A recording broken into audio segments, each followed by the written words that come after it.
మన గౌరవ ప్రధానమంత్రి గారి జన్మదిన సందర్భంగా ఈ కార్యక్రమాన్ని ఏర్పాటు చేయడం జరిగింది. తిరుపతి నగరంలో మిగతా నగరాల మాదిరి ఇటీవల కాలంలో ఒకప్పుడు సమాజంలో కొన్ని సమస్యలు ఉండేవి.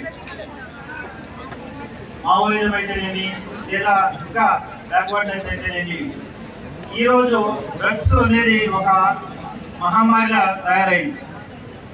ఇది కేవలం సమాజాన్నే కాదు, భవిష్యత్తును కూడా పూర్తిగా ఇబ్బంది పెడుతుంది. యువత ఈ డ్రగ్స్కి ఎప్పుడైతే బానిసలవుతారో వారి కుటుంబము, తద్వారా సమాజం కూడా దెబ్బతినే ప్రమాదం ఉంది. ఆరోగ్యపరంగా, క్రైమ్ పరంగా విపరీత ధోరణులు ఈ డ్రగ్స్ వలన సంభవిస్తాయి.